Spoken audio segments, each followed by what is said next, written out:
장 37절로 50절 말씀 중심으로 누가 크냐라는 제목의 말씀으로 함께 은혜를 나누고자 합니다. 저희들이 잘 아는 이야기지만 자세히 들여다보면 그 속에 저희들이 말씀을 통해서 받아야 될 귀한 교훈들이 있습니다. 상황을 보면 그렇죠. 제자들이 몇 명이죠? 총 합이 12 제자들이 있잖아요. 그런데 예수님께서 변화산 앞에 이르렀을 때는 12명 중에 9명은 너희들 밑에 있어. 그리고 예수님께서 베드로와 요한과 야고보만 데리고 산에 올라가셨어요. 그래서 산에 올라가서 변화산에서 지난 말씀처럼 모세와 엘리야를 더불어 우리 예수님께서 두 번째 영적인 그 떠남, 엑소도스를 의논하시는 이야기를 지난주에 말씀을 나눴죠. 그런데 그 밑에 그 제자들이 있는 곳에 소동이 일어났죠. 한 아버지께서 아들을 데리고 왔는데 그 아들이 외아들인데 이 아들이 가끔 발작을 해가지고 귀신으로 인하여서 어려움을 많이 겪고 있다라는 것이었어요. 그때 제자들이 이 귀신 들린 이 아이를 치료하기 위하여 간절히 기도하고 열심히 애를 썼는데 그 일을 해결을 했습니까? 못했습니까? 그 9명의 제자들이 그 일을 해결을 못한 거예요. 그러니까 사람들이 예수님과 3명의 제자들이 산에서 내려오니까 사람들이 많은 무리들이 거기에 모여 있었다. 큰 무리들이 모여 있었다고 했잖아요. 그러니까 사람들이 소동이 일어나고 이 일이 어떻게 되는가 보려고 오는 구경꾼들도 있고 또 치료를 어떻게 하는가 알아보자 많은 사람들이 모였었다는 것이죠. 그때 이제 귀신이 경련을 일으키고 제자들은 어떻게 그 조치를 하지 못하니까 예수님께 이제는 이 아이의 귀신 들린 일들을 해결해 주기를 원하면서 한 말이 40절 말씀입니다. 40절. 우리 40절 같이 한번 읽을까요? 시작. 당신의 제자들에게 내어 쫓아주기를 구하였으나 그들이 능히 오지 못하였나이다. 아멘. 제자들 9명의 제자들에게 이 아이를 좀 이제 귀신을 내어 쫓아달라고 했는데 그 9명의 제자들이 그 일을 해결하지 못했다라는 것이죠. 왜 못했죠? 왜 못했을까요? 제자들이 능력이 있는 것은 확실해요. 이미 경험들이 있죠. 9장 1절 이하에 보면은 파송받아서 가서 많은 귀신 들린 사람과 병자들을 치유한 경험들이 있어요. 제자들이 어떤 신유의 은사가 없고 또 능력이 없어서 못하는 것이 아니었어요. 제자들은 이미 귀신 되어 쫓고 또 병자들도 고친 그런 경험이 있는 능력 있는 제자들이었어요. 그런데 그 제자들이 이 사람의 귀신 들림을 이 외아들을 치료하지 못했다는 거예요. 왜 못했느냐가 중요하죠. 예수님께서 뭐라고 얘기해요? 믿음이 없고 패역한 세대여 내가 얼마나 너희와 함께 있으리며 너희에게 참으리요 내 아들을 이리로 데리고 오라 그렇게 얘기하시죠. 그러니까 예수님께서 여기서 믿음이 없고 패역한 세대여 라고 말했을 때 그때의 이것이 무리를 가리키는 것이냐 꼭 무리만 가리키는 것이 아니라 이 귀신을 내어쫓지 못한 9명의 제자들도 포함되어 있는 거예요. 믿음이 패역한 세대, 믿음이 없고 패역한 세대다. 그렇게 예수님이 말씀을 하시면서 얼마나 내가 너희와 함께 있어서 일일이 다 내가 모든 일들을 처리해 줘야 되느냐 그런 말씀이죠. 믿음이 없다. 그랬죠 예수님이. 제자들이 믿음이 없는가요? 아니에요. 믿음이 있어요. 믿음이 있으니까 제자고 예수님과 계속 동행했지 않겠어요? 그런데 제자들이 믿음이 없게 된 이유가 있어요. 이제 그게 진짜 이유예요. 왜 이 귀신을 내어쫓지 못하였느냐? 근본적인 이유가 있어요. 그 이유는 무엇일까요? 오늘 말씀에는 정확하게 기록이 잘 되어 있지 않아서 같은 이야기를 하는 마태복음 17장 19절 말씀을 한번 보겠습니다. 마태복음 17장 19절 거기를 보면은 왜 이 제자들이 귀신을 내어쫓지 못하는가가 나와 있죠. 17장 19절 다 찾으셨으면 같이 읽겠습니다. 시작. 이때 제자들이 조용히 예수께 나와 이르되 우리는 어찌하여 쫓아내지 못하였나이까. 아멘. 이 제자들이요, 나중에 예수님이 이제 다 문제를 해결한 다음에 조용히 제자들이 예수님께 나와서 우리는 어찌하여서 쫓아내지 못했습니까? 이렇게 물어요. 그때 예수님께서 뭐라고 얘기하시냐면은 겨자씨 하나일 만한 믿음이 있으면 산을 여기서 들어서 바다로 던지우라 해도 그 일이 이루어질 것이다 라고 말씀을 하죠. 이때 제자들이 조용히 예수님께 나와서 물은 이유가 뭘까요? 이 조금 이 공부를 좀 잘해야 돼요. 우리 유찬이는 금방 알 거예요. 가만히 이제 생각해 보세요. 그리고 오늘 말씀 다시 돌아와서 보면은 이런 일들이 다 정리된 다음에 어떤 논쟁이 일어나요. 논쟁이. 그게 이제 46절로 48절 말씀에 있는 그 논쟁인데 제자들 중에서 어떤 논쟁이 일어났어요? 누가 크냐 하는 변론이 일어났어요. 누가 크냐? 이 말씀이 서로 연결되어져 있는 거예요. 누가 크냐라는 말은 무슨 말이에요? 주님 앞에서 내가 크니, 내가 잘났니, 너가 잘났니 서로 하면서 누가 크냐, 우리 중에 누가 크냐 하는 논쟁이 일어났다는 거예요. 이 말이 서로 다 연결되어져 있는 거예요. 사실은 제자들이요, 남아있는 제자들이 귀신을 내어쫓지 못한 이유가, 결정적인 이유가 뭐냐고 하면은 제자들, 즉 3명의 제자들이 예수님과 올라왔기 때문에 나머지 9명의 제자들이 남아있었잖아요.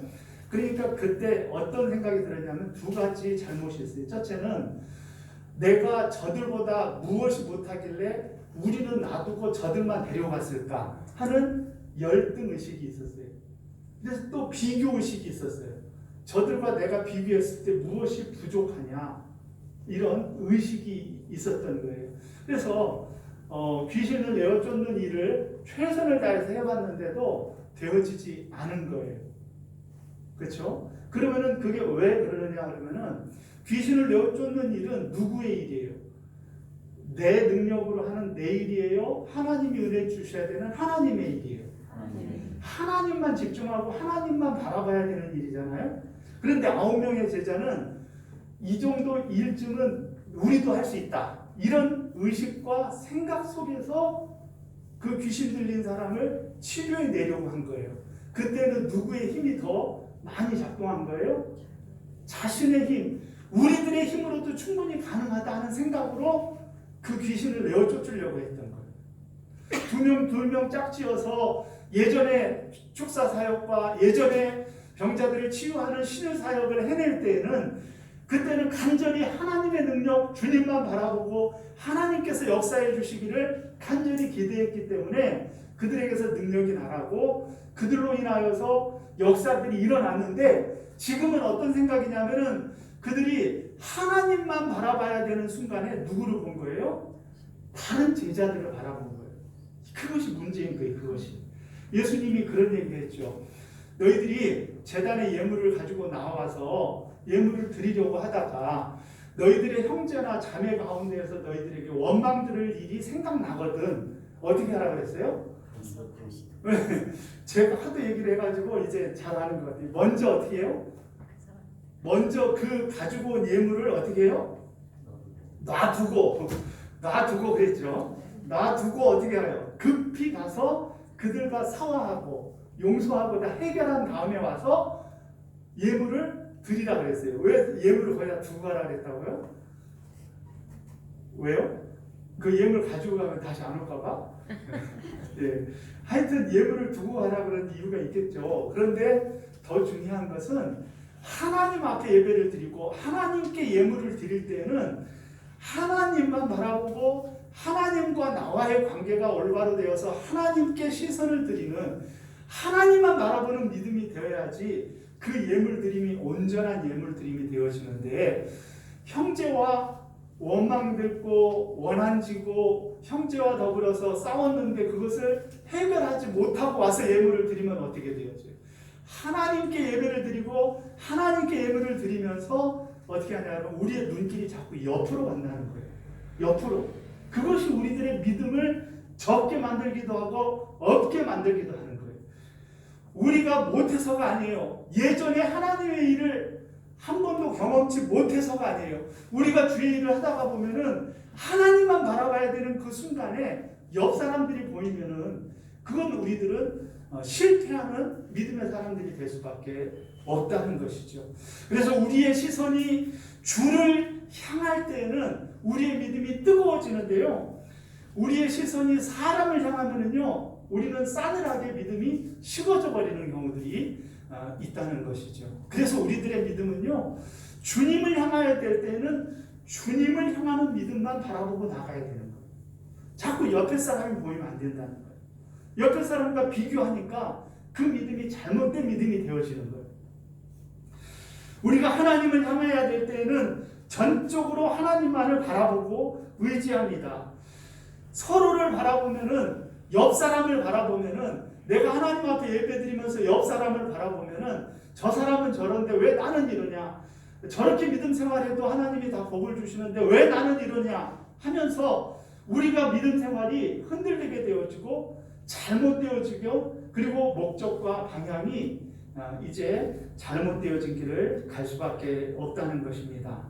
그래서 이 9명의 제자는요, 서로 그 다른 제자들 간에 누가 크냐의 논쟁, 즉 내 자신이 저 사람들과 보다 못할 것이 없다라는 생각 속에서 이 귀신을 내어 쫓는 데 있어서 전적으로 주님을 의지하지 못하고 내가 이 정도는 내가 할 수 있다라는 생각 속에서 9명의 제자가 이 일을 하려고 했기 때문에 이 일을 이룰 수가 없었다는 것이에요. 결코 그것은 우리의 일이 아니에요. 조용히 예수님께 나와서 뭐라 그랬어요? 우리는 왜 그렇게 하지 못했습니까? 그랬죠. 우리는, 즉 우리가 이 일을 해낼 수 있다고 믿은 거예요. 9명의 제자는 우리도 할 수 있다. 우리는 할 수 있다. 저 3명의 제자가 없어도 우리는 할 수 있고 내가 할 수 있다. 이런 생각에 사로잡혔기 때문에 결코 귀신을 내어 쫓을 수가 없었던 것이에요. 전적으로 주님만을 바라봐야 되는데 옆을 본 거예요. 사람을 본 거예요. 비교한 거예요. 누가 더 크냐를 두고 논쟁하고 생각하면서 마음속으로 갈등하면서 이 정도는 내가 베드로보다도 더 잘할 수 있어.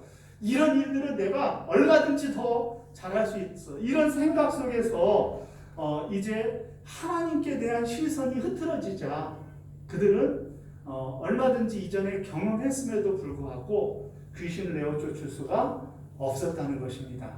주의 일을 하면서 우리는 사람을 봐야 될 때와 사람을 보면 안 될 때가 있는데, 우리가 하나님과 나와의 관계 속에서 하나님을 예배하고 하나님을 높여드리고 하나님의 능력에 힘입어 살아야 될 때에는 결탄코 우리의 시선이 주님을 향한 전적인 시선을 드리는 것에서 흐트러짐이 없는 저와 여러분들이 되시기를 주의 이름으로 축원합니다. 그러므로 우리들은 주님을 향하여 전적으로 바라보면 사람이 보이지 않아야 돼요. 그것이 주님의 일을 이루는 아름다운 능력이 되어지는 거예요. 전적으로 주님만을 바라봐요. 사람이 비교되어지지 않고 바라봐지지 않을 때 그때 하나님의 역사를 이룰 수 있는 거예요. 그러나 반대인 경우도 있어요. 우리 성경은 우리들에게 뭐라고 얘기하냐면 너희들이 서로서로 사랑하라. 서로서로를 위로하고 문안하고 서로서로를 입맞추며 서로서로에게 섬기고 서로서로를 이제 높여드리고 나보다 낫게 여기는 믿음을 가지고 살아야 된다. 그렇게 얘기를 하잖아요. 그래서 성도들 간에 서로서로를 바라볼 때는 그때는 또 견눈질로 하나님을 보면 안 돼요. 예를 들어 제가 최고로 미워하는 사람이 누구냐고 하면 누가 교통사고를 당했거나 어떤 병에 걸려가지고 이 병상에 누워있단 말이죠. 그런데 가서 위로랍시고 목사님을 옆에 두고 뭐라고 얘기하냐면은 뭐 쿡 찌르면서 뭐 죄진 거 있어? 네? 뭐 잘못한 거 있어? 혹시 하나님 앞에 뭐 벌 받을 짓 했어? 이런 식으로 하는 사람들이 있어요. 사람과 사람을 위로하고 서로를 바라봐야 될 때는 전적으로 그 사람을 사랑해주고 공감해주고 그 사람과 서로를 바라보며 그 사람의 마음으로 내려가 돌아가가지고 그 사람을 안아주고 그 사람을 위로해주면 되는 거잖아요. 그런데 그 순간에 사람과 사람을 바라봐야 되는 순간에 자꾸 교리적으로 가려고 해요. 알면 또 얼마나 안다고. 자꾸 성경으로 가려고 그러고 자꾸 하나님 앞에 교리를 갖다 들이대면서 무엇 때문에 다 이유가 있을 거야 하면서 위로를 해준답시고 상처에다가 소금을 뿌리는 경우들이 있어요. 그 이야기가 뭐냐고 하면 욥기서의 말씀이에요. 욥기서의 말씀이 바로 그런 말씀이에요. 하나님은 욥을 위로하러 왔다는 세 명의 현자들이 욥에게 하는 말은 하나하나 띄어서 놓으면은 그게 다 맞는 하나님의 말씀인 것 같지만 그것은 사람에게 요구하는 그런 요구가 아닌데 사람에게 요구하고 있는 거예요. 서로 서로를 위로하고 서로 서로에게 격려와 힘을 줄 때는 교리적으로 나아가서는 곤란해요. 그것을 우리의 눈을 다른 데로 흩어가지고 하나님만 바라봐야 되고 다 하나님 앞에 죄가 있어서 그런 것이다. 그런 식으로 결론을 짓는 것은 아주 위험한 행동이 아닐 수가 없어요. 결국 우리들이 하나님을 바라봐야 될 때는요, 사람을 바라보지 않고 하나님만 바라보는 믿음이 필요해요. 전적으로 하나님이 도와주시지 아니하시면은 나는 아무것도 할 수 없습니다라는 믿음을 가지고 하나님 앞에 나를 세우며 전적으로 하나님만을 기대하는 마음으로 하나님 앞에 최선을 다할 때 하나님이 우리를 긍휼히 여겨주시는 거예요. 그러나 사람과 사람을 위로하고 사람을 세워나갈 때에는 그 사람을 안아주며 함께 울어주고 함께 손을 붙들고 그들과 공감하는 마음으로 얼마나 아프고 힘들어 하면서 그 아픔을 내 아픔인 것처럼 함께 힘들어해주는 그것이 위로지. 거기에다가 전에 목사님이 설교하기를 죄가 있으면 이렇대 이렇게 말하는 것은 결코 좋은 모습이 아니라는 것입니다. 우리는 서로를 볼 때는 있는 그대로 사랑해주면 돼요. 있는 그대로 인정해주면 돼요. 있는 그대로 인정해주면 돼요. 그것을 교리적으로 접근할 것이 아니라 주님이 주신 뜨거운 사랑의 마음으로 접근해야 그래야 위로가 되고 진정한 하나님이 기뻐하는 믿음의 공동체가 되어질 수 있어요.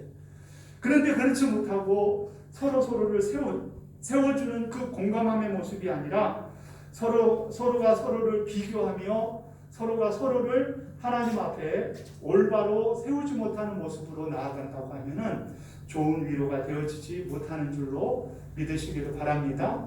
저와 여러분들은 하나님 앞에 누가 크냐의 변론을 하는 그 어리석은 제자들의 모습, 그 모습 속에서 혹여 우리들의 모습이 있지 아니할 수 있도록 조심해야 될 줄로 압니다.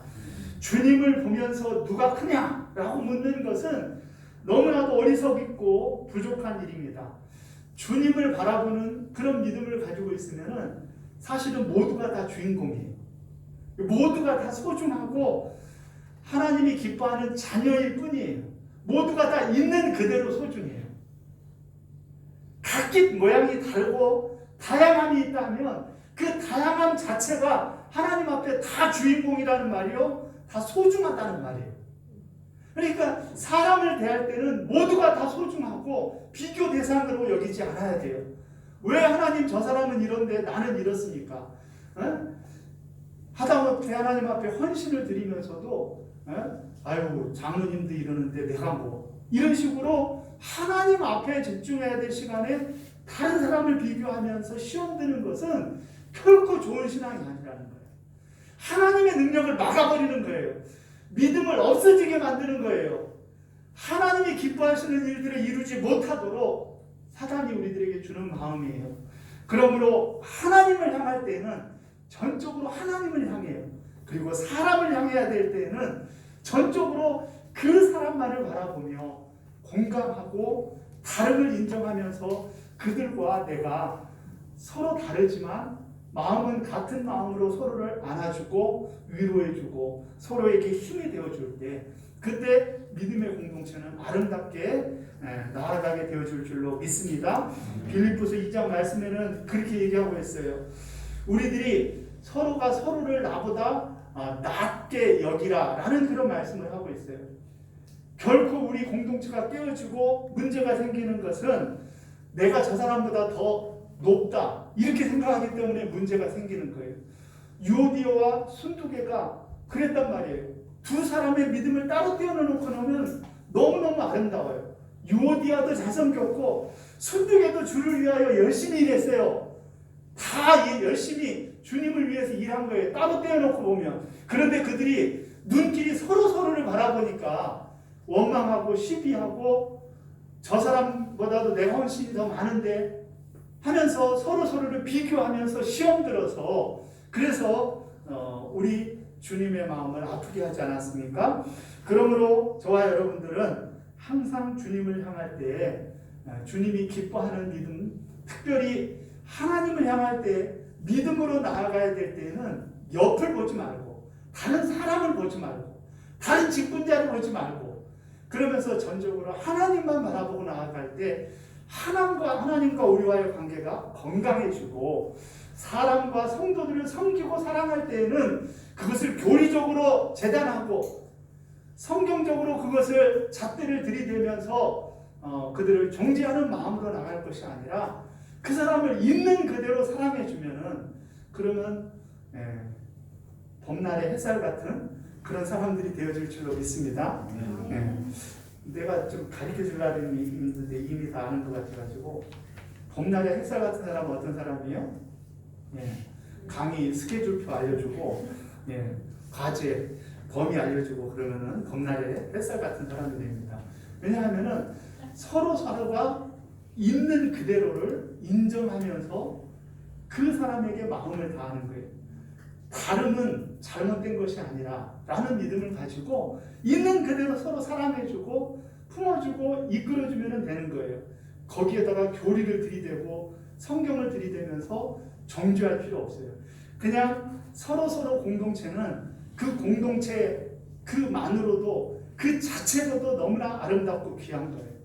우리 자녀들이요, 우리 믿음의 공동체 가운데 있어야 될 이유가 여러분들이 교회에 오면은 무슨 다 희생만 하고 헌신만 하고 다 드리기만 해야 되지 뭐 받아가는 거 없는 것 같죠? 그러나 그렇지가 않아요. 공동체가 있다는 이 아름다움이 얼마나 아름답습니까? 얼마나 귀합니까? 공동체이기 때문에 우리가 인정할 수 있고 공동체이기 때문에 사랑하는 거예요. 우리 교회 성도가 아니고 성도 자녀가 아니면은 가만 놔두지 않지만 우리 교회 성도고 우리 교회 믿음의 자녀들이니까 너무 예쁘고 너무 사랑스럽고 너무 귀한 거예요. 그래서 우리는 품어주는 그 공동체가 있는 것이 우리 믿음 생활에서 얼마나 큰 힘이 되어지는지 몰라요. 그러니까 저와 여러분들이 믿음으로 나아갈 때 서로를 바라봐야 될 때와 주님만 바라봐야 될 때를 구분해서 주님만 바라봐야 될 때 사람을 바라보면 시험 드는 것이요 사람과 사람으로 있는 그대로를 받아줘야 될 때 그때 교리적으로 정죄하고 그것을 하나님 앞에서 잘못되어진 그런 위로로 나아가게 되어질 때 하나님께서 우리를 기뻐하지 않으신다라는 생각을 가지시고 항상 하나님이 기뻐하시는 믿음의 공동체가 되기 위하여 우리의 시선을 주님께 둘 수 있는 저와 여러분들이 되시기를 주의 이름으로 축원합니다. 우리 주님이 주신 답은 그거예요. 누가 크냐라고 했을 때 예수님이 뭐라 그랬어요? 어린아이를 한 명 데려다 놓고 뭐라고 얘기했어요? 이 세상에서 가장 작은 그가 큰 자다. 마가복음의 결론에 의하면요, 인자가 이 땅에 온 것은 섬기려고 자신을 대속물로 주러 왔다라고 말하는 말씀이 그 결론이 바로 그 말씀이에요. 즉 내 자신을 가장 낮추고 가장 낮은 자가 되어 예수님이 오셨다. 인자가 온 것은 섬기려라고 한 것은 노예가 되기 위해서 왔다 이 말이에요. 노예가 되기 위해서 왔다. 우리 주님은 자신을 어떻게 하면 가장 낮출 것인가 라도 그것을 의논하기 위하여 변화산에서 의논을 하고 왔는데 제자들은 어떻게 했어요? 누가 우리 중에서 제일 으뜸이냐? 이걸 의논했다는 거예요. 그 대비가 얼마나 큽니까? 주님은 그걸 얘기해요. 가장 낮은 사람이 가장 큰 자다. 가장 종이 되는 사람이 하나님 나라에서는 가장 큰 자다. 하나님은 누구 편이냐? 가장 낮은 자의 편이에요. 물론 하나님이 낮은 자만 사랑하시느냐? 결코 그렇지 않아요. 없는 사람만 사랑하시냐? 결코 그렇지 않아요. 우리 하나님은 모두를 사랑하셔요. 그런데 낮은 자, 없는 자, 그리고 누구에겐가도 말할 수 없는 사람을 섬기고 그분은 낮은 자를 영접하면은 곧 누구를 영접하는 거예요? 우리 하나님을 영접하는 것이 되어진다라고 얘기하는 거예요. 그 낮은 자를 섬길 때 그 공동체가 건강해지고 그 힘들고 어려운 사람들에게 힘이 되어주는 공동체가 되어질 때 그 공동체가 하나님이 기뻐하는 공동체가 되기 때문에 그래요. 하나님은 부자는 미워하고 가난한 자는 미워해서 그런 것이 아니에요. 하나님이 기뻐하는 믿음의 사람은 낮은 자, 내 자신을 낮추는 자라는 믿음을 가지고 저와 여러분들이 하나님 앞에 살아가시기를 주의 이름으로 축원합니다. 우리 227장 나의 가장 낮은 마음 주님께서 기뻐하시는 우리 함께 박수하시면서 찬양하시겠습니다.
죄 많은 우리들 비교하기 잘하고 아버지 하나님, 시험 들기 잘하고 삐지기 잘하는 저희들을 위해 십자가에 자신을 낮추어 죽기까지 복종하시고 우리를 위하여 가장 낮은 노예의 모습, 종의 모습으로 오신 주님을 찬양합니다.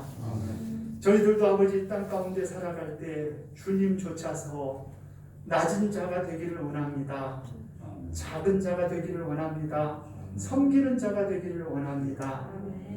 그럴 때 아버지 하나님, 우리를 통하여 하나님께서 보여주시고 우리를 통하여 주님이 영광 받으실 줄 믿사오니 저희들이 시선을 주님께 드리고 신앙생활하며 주님의 마음을 가지고 서로를 돌아볼 때 진실한 마음으로 공감해주며 서로를 아껴주며 사랑해주며 나아가는 사랑하는 공동체가 될 수 있도록 주께서 역사하여 주시옵소서.